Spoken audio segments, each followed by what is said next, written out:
Howdy, howdy, folks all across the land. You listen to Area 52 podcast. Not 51, because it's too mainstream. I am your host, Bryce Dye, as always. And today I am joined with two guests. I'm joined with Chase. Hello. I am also joined with Alec. Hello. I'm going to be honest, boys. You two weren't my first options. I actually was trying to get Alex Jones on here. Busy guy.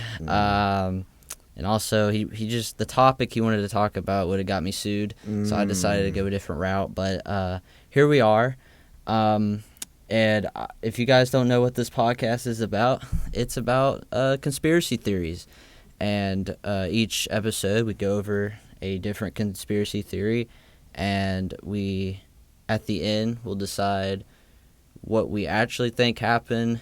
And, and try and debunk the other ones. 3, 2, 1. We're going to be talking about the missing Malaysian airline, also known as MH370. I don't know if y'all have ever heard of this. I have a vague knowledge. It's the one that disappeared over the ocean, right? Correct. Chase, you ever heard of this? Probably in passing. In passing? Yeah. Gotcha. Well, I watched it on a Netflix documentary, and I thought it was pretty interesting, and I decided to pick it for the first episode. This is the pilot, by the way, so, a lot of pressure on me to get this off, get some deals, get picked up. So anyways, I will start off with the backstory. I will give you some backstory information, and then I will tell you the most popular conspiracy theories, and we'll go from there. All right, so on March 8th, hold on, cue the scary music. Yep. Cue the scary music. On March 8th, 2014, a Malaysian airline flight, MH370, took off from Kuala Lumpur.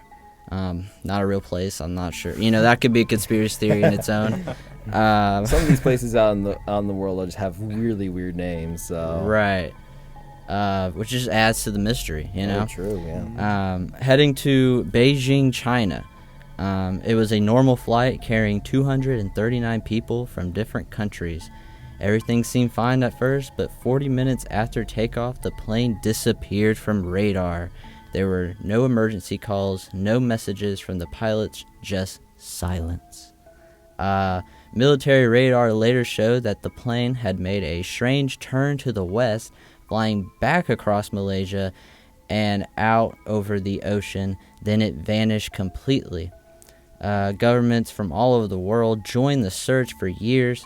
Ships and planes looked through the Indian Ocean, hoping to find the wreckage. Only a few pieces of debris have been found. Most of the plane is still missing. To this day, no one knows for sure what happened to flight MH370. Until now, because we were about to figure this thing out, boys. I was getting chills down my back with the narration. So, already, what are we thinking about this story?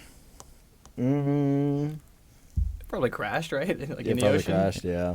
Right. Isn't the Indian Ocean known for a lot of tropical storms? And so Yeah, that was my first thought. What is the weather conditions like when they were flying? Yeah. Were it clear skies, or was there a thunderstorm? It was in the middle of the night, and for all I know, it was clear skies. clear skies. It was clear skies. There is the possibility of pop-up storms because of how the weather is, but All right, we'll get into it. We'll see what Yep. the people think. the people. Okay, so for the first one, we have the pilot suicide. Some investigators believe Captain Zahari Adman Shah deliberately diverted the plane and depressurized the cabin, killing everyone on board before flying until the fuel ran out. Now, the supporting evidence for this includes Zahari's flight simulator that was in his house that had a similar route program, and also the plane before takeoff had no signs of mechanical failure. I mean, that's weird to have a simulator in your house. I think a lot of pilots do, maybe. Yeah. But who would want to pilot in their own home? They do it for Right. days at a time. That's not a pilot I want. Some nervous guy who's practicing the night before. Yeah. I mean, you think Sully the night before was like, what if I land in that river, Pilot suicides have happened before, too, though. So that It is true. does lead to some plausibility for that theory. Mm-hmm. Yeah, I mean, I'll be honest. Out of all the ones I have written down here, this seems the most likely. But we'll see what y'all think. There is like the questioning of why would he do it in the middle of a flight? Why not just like why take like 200 people with them instead of just doing it in his own home in his own flight simulator? Right. I mean, if you're gonna go out, you're gonna go out with a bang. You know what I mean? Yeah. You have the decency to make everyone go to sleep first. You know. That's horrific. So going on to our second theory, hijacking and government cover up. This theory suggests the plane was hijacked, possibly by terrorists or rogue agents, and taken to a remote airbase such as Diego Garcia, a U.S. military installation in the Indian Ocean. Some theorists argue governments know more than they are revealing, pointing to delayed and conflicting information in the early days of the search. I don't know. What are your thoughts on that one? I mean, that one just seems unnecessary. I don't know. Yeah, that one's like the classic. It's always the government doing it. Right. It's just a random flight you're just going to take out, you know? Yeah. Like, was there like anybody important on board or something? Because that's like what I think they'd probably take it for is like there's somebody important on board rather than just. And I guess we'll never know. We'll never know. So, I don't know. That one seems a bit far-fetched to me. Mm-hmm. Cyber hijacking is our third theory. And a modern twist, some believe the aircraft was remotely hacked and controlled using onboard computer systems or satellite technology. This theory hinges on the idea that modern aircraft are vulnerable to cyber attacks that could redirect or disable them. I mean, that's cool, but there's no motive again. I don't know why they would do that. Who's doing that? Mm-hmm. I feel like that would happen a lot more. than Yeah, a just lot one more if flight. it was actually a cyber crime, whatever, cyber Yeah. hijack. Because, like, those things are, like, very physical. There's, like, basically no electronic, like, no outer signal. Plus, like, they're up in the air. You can barely Yeah. get any Wi-Fi. So it's like, how would that even work? They put in a plant or something, or a bypass or something that they could remotely access from, like, what, millions of miles away. Yeah. I mean, maybe I don't know something. Maybe, like, does China hate Malaysia? You know, I don't know. What's going on there? I mean, wouldn't put it past them, you know? Mm-hmm. So, theory number 4. It was shot down by the military. Oh, as the studio comes apart. Yeah, that was They're trying to get to us. They're listening. Oh no. Be careful, boys. A couple of men in black suits show up to your door tonight. Do not open that door. I wouldn't. Actually, no. They'll probably use their flasher on me. Okay, so another idea is that the MH370 was accidentally shot down by a military, perhaps secret exercises, and that incident was covered up. Comparisons are often made to the Iran Air Flight 655, which was accidentally shot down by the U.S. Navy in 1988. I mean, again, I can see that one. Yeah, that one's definitely plausible. Possible, yeah. I don't necessarily believe that happened, but I feel like that would narrow like the search area. It would help a Yeah. lot more because the people who shot them down would have seen the plane crashing into the water or something. yeah, I feel like it just, I don't know. I don't know how the government works, man. Maybe they can cover it up. I just think so many people involved. They've eventually. done a lot of cover-ups in the That's past true. before. They have That's the true. manpower for it. Like the JFK files, like every great American. I didn't read them, but you know, something's in there. Mm-hmm.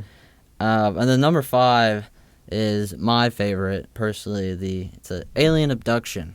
That's always a plausible theory for anything. Yeah. Some theorists claim the plane entered a wormhole and was abducted by aliens or vanished into the Bermuda Triangle. Another classic. Over the That's Indian on the other Ocean. side of the planet. Hey. Bermuda Aliens work in mysterious ways, boys. I don't know if you know this. That's like some elite level trolling, though. Imagine being like an alien race and you open up a wormhole and just crashed a plane into a different ocean. Yeah. It's hilarious. Also, I just think every great conspiracy eventually leads to aliens. You gotta Aliens. eventually. How do we get to aliens in this story? Those trolls in the sky. Yeah. The pyramids. Pyramids. Like, it's always a question about how the pyramids were built, and it's kind of clear that they were built from like the ground up, right? Yeah. Like, right. Clearly they didn't build it from top down. Yeah. That's a little bit hard. Yeah. Because I always thought, like, they didn't really know how they did it, which I guess they don't really know how they made the pyramids, but it's pretty cut and dry how they made the pyramids. I mean, like, They cut the stone and rolled the rocks up using logs or something. yeah. I think they're just better, Mm. They opened McDonald's. There's no way we're making pyramids now. Yep. Um, I mean, we do have that one pyramid over in Memphis, I think. Oh yeah. Bass Pro Shop? Yeah, Bass Pro Shop's pyramid. Hey. They Only probably modern built the pyramid. other pyramids too. We did that. Yep, we did that. America, number one. So that's all the theories that I have. So out of all of them, boys, which one do you think is the most plausible? I think the pilot suicide one. I want to believe the alien one's so bad, but It's just so out there. yeah, Yeah. it's a little too out there. I have to agree. I think if any one of these were going to be right, it'd be that one. Me personally, I think the plane crashed. Planes crash. I don't know if people know that. That's been happening recently a lot. And yeah, it's but yeah. And then I watched the documentary, and people were like, "I don't understand how we know last where they were, and there's no sign of a plane." Mm-hmm. And then I'm like, do people not realize how big the ocean is? You know? That as well. And then we actually have like technology that actually tracks the planes in flights. Mhm. There's like I don't remember what it was, but my mom used it to track my brother when he was flying to Europe. She used that. I think it was like something open source where you can track any flight anywhere, even from the past, and you can just see where it goes. So they have that technology to track the plane, and so that's how they seen how like turned around and fell and then disappeared. Yeah. Is there a chance that the pilot got disoriented? Because obviously he was practicing the flight on the simulator Yeah. back home, and what if he like messed something up, maybe some turbulence disoriented the plane? I don't. Maybe he just cheated his way through flight school, and then they're like, "Hey, it's your big day tomorrow. You got a whole flight." And he's like, "Oh crap! I gotta get on that simulator." But yeah, I mean, listen, when the Titanic sank, we knew where it sank. In 1912, we knew where it sank. We didn't find it till 1985. I mean, I guarantee you, we will find this plane, maybe by accident. And then people will go, "Oh, okay, it crashed." Yeah, it crashed. It's down there. All right, I guess that's gonna do it for the podcast. Thank you all for listening. This has been the Area 52 podcast. Make sure you always lock your doors at night and don't believe anything. Once again, I am Bryce Dye, and I want to thank my guest here, Chase. Yep, thank you. And Alec. Yep, as well. And we'll see you on the next one. Bye. Bye-bye. Bye.